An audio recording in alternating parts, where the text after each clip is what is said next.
Jazz musician Alva Anderson began her piano lessons at the age of 10. Now she's one of the most prominent jazz musicians in Charleston. I talk one-on-one with Alva for this edition of Quintin's Close-Ups. And if you haven't already, subscribe to my YouTube channel and like Quintin's Close-Ups on Facebook. Alva Anderson, welcome to Quintin's Close-Ups. Well, thank you, Quintin. I'm glad to be here. Oh, I appreciate it greatly. Needless to say, you are a prominent jazz singer and violinist here in the Low Country. And furthermore, you were born in the Bronx to parents who actually fostered a great appreciation for the arts. And now you actually have an appreciation for arts as a jazz violinist and singer. So tell me, Miss Alva, what's new, what's now with your music? Well, I'm very excited because as a result of moving to Charleston, I got very involved in the jazz community here, or just the music community in general, because I like all kinds of music.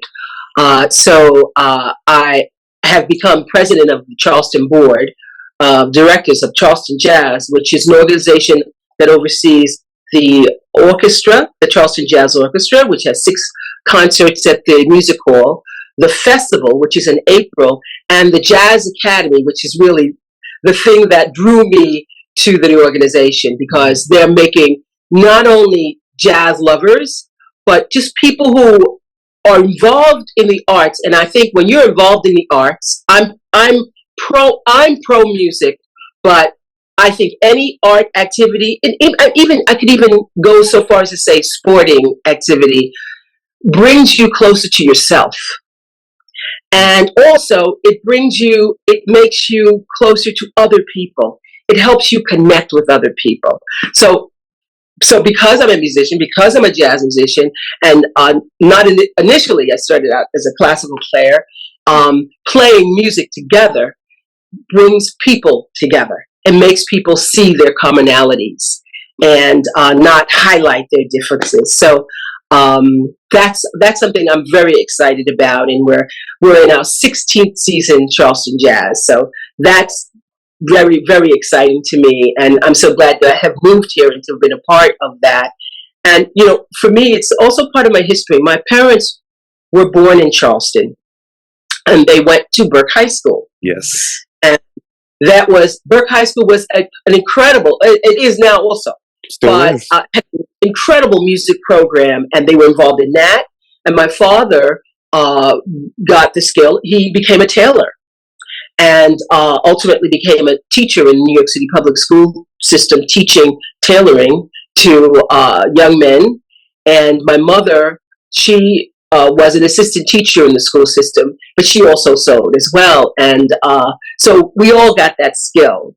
And so, Charleston kind of coming back here, kind of really feels so good. Like I'm walking downtown, and I know that Mom walked these streets and Dad walked these streets, and and there's so many relatives here. So it's wonderful to have that, to be doing something that I love so much in a place that really cradled me. Yes, so absolutely. Yeah. And Ms. Alva, let me ask you, how has arts brought you closer to the things that are actually in common with what you do today? Well, I make music I feel that musicians, and I'm going, but artists in general, but musicians specifically, are really the healers of society. We kind of hold up a picture of society to itself in our works, so that we help society see their great failings and their great triumphs, and just the commonality again, that we are all connected. And so for me, that is a really important thing about that's exciting to me. Yeah. How has your music healed this society? Well, I think that I do something that's called circle songs. I studied with Bobby McFerrin for 6 years. Every summer I go upstate New York, and we do these things called circle songs. And they're a way to make people sing together.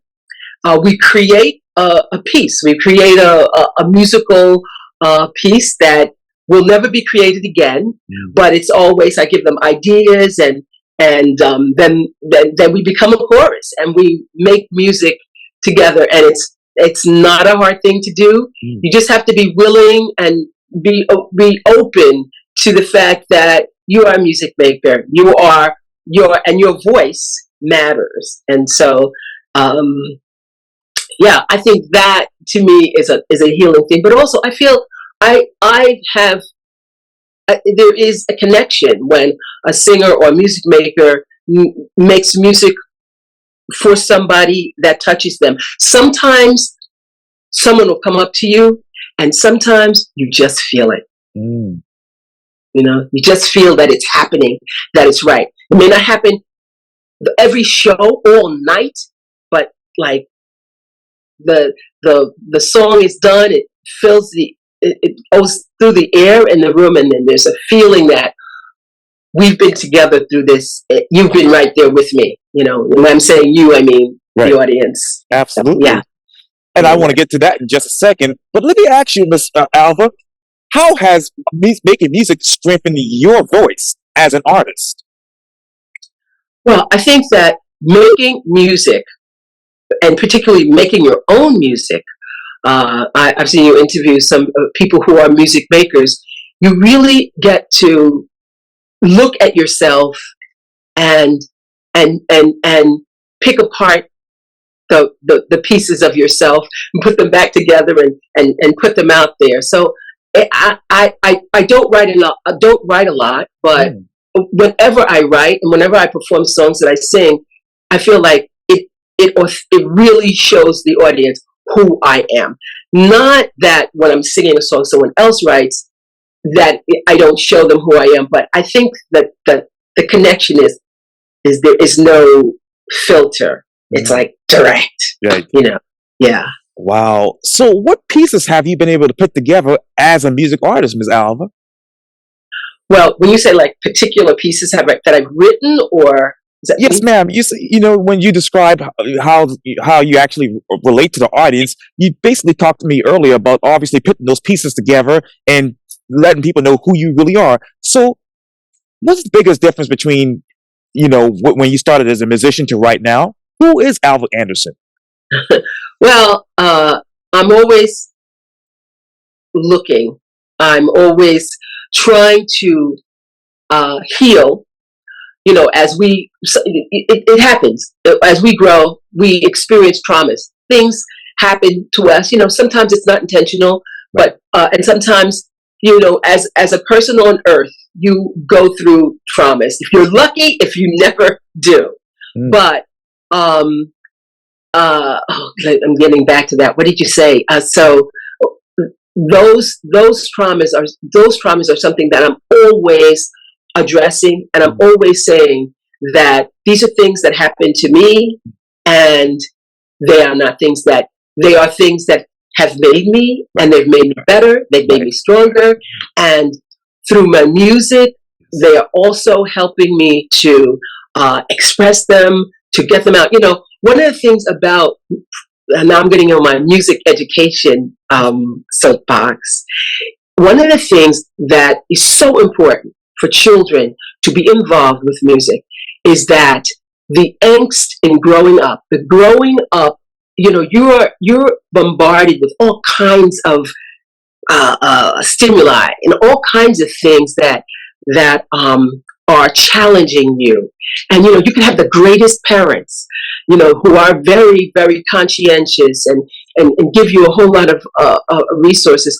But music helps you to express the unexpressible, the things that you can't say in words.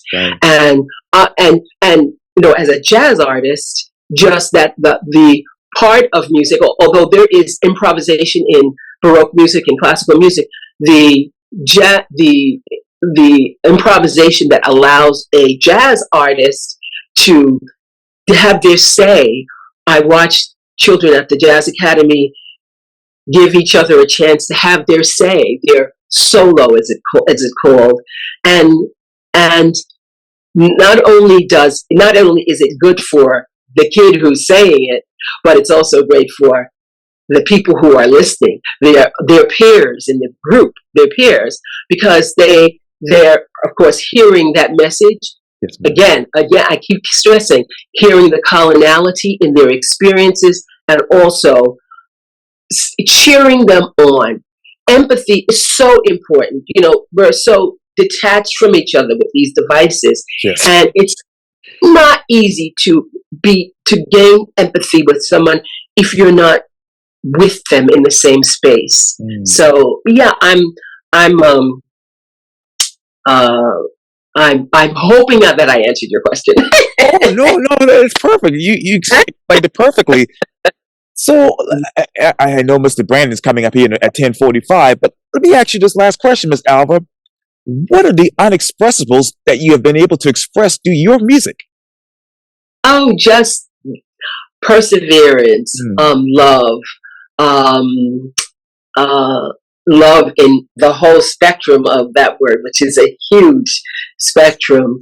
Um, the power of belief and in this and just trying, you know.